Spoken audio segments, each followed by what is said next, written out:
Hi, everyone. I wanted to take a minute to talk to you about creating a spiritual calendar. Why do we want a spiritual calendar? A spiritual calendar connects us on a daily basis to the rhythms of the world, to our lives.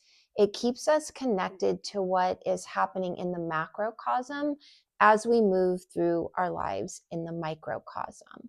So when we have a spiritual calendar, and I'm distinguishing it as a spiritual calendar because it doesn't go by the Gregorian calendar. The Gregorian calendar is the calendar we all book our appointments on, show up to work related to, go to meetings from. Great calendar to have. And obviously, everything is kind of based off of that. But when we're moving through a spiritual calendar, we're not really so bound to days and times in the way we are to our work calendar.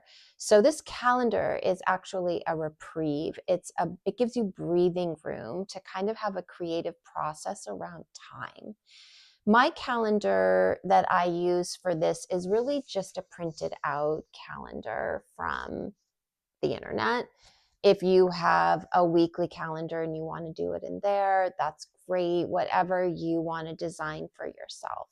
So, one of the first things you want to add to your spiritual calendar are the tarot cards and the planets that are associated with each day of the week.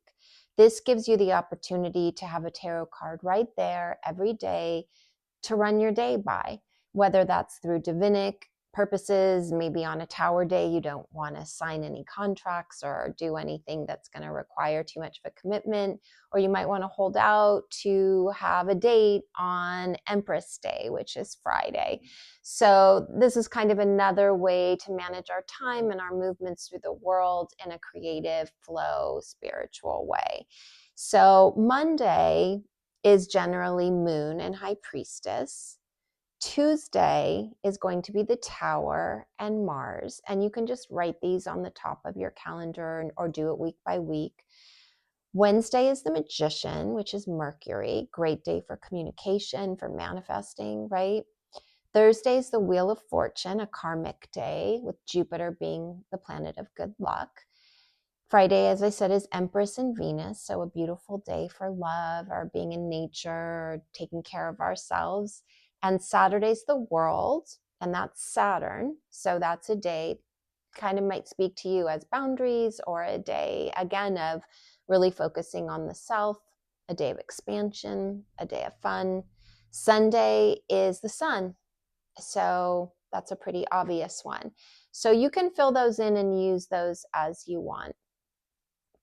The next place to consider in terms of creating a spiritual calendar is going through the moon cycle. So marking down all of the new moons and the full moons throughout the months. And you're going to have generally 2, sometimes 3 in one month. And you can either use, just a circle to represent the moon, empty as the new moon, or a circle colored in as a full moon, or vice versa. It depends on how you want to do that. Just distinguish the two. And then you can put next to it the sign that the moon's going to be in when it's full or when it is new. You could also, if you wanted to go more expansively, put the actual shifts of the moon, which happen almost every 3 days, onto your calendar as well, if that's something you're really tracking for yourself. You can also put the new entries into each astrological season. So as you know, the sun moves into a new sign every few months. And so we can put on our calendar that the sun is now in Capricorn and it's going to be moving into Aquarius and what date that's going to be happening. And that'll help us connect to those seasonal changes in terms of astrology.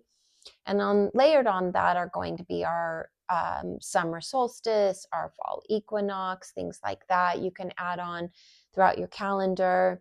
I personally also add a lot of the Jewish calendar into my spiritual calendar. The new moon bringing a new month in the Jewish calendar, which is different than our months, and those months have a lot of meaning. I'm hoping to teach a class in the coming weeks on that throughout the year. So those are most of the things you could have on your calendar. Feel free to add whatever has meaning to you on there. These, not a place for your appointments though. Those don't go on this calendar. This is a separate calendar that you keep with you, that you could, even if you get one big enough, you can make some journal prompts on it of what happened that day.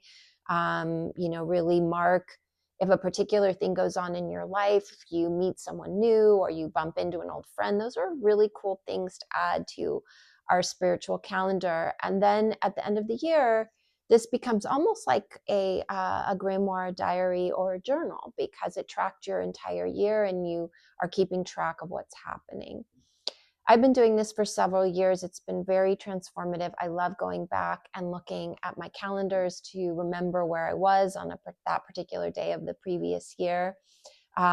So I hope this is helpful. It's just a quick primer, but it's a pretty easy thing to establish for yourself. If you have any questions, as always, just message me, and keep your eye out for some upcoming classes that we can expand out on some of these things on your spiritual calendar. All right, see you soon.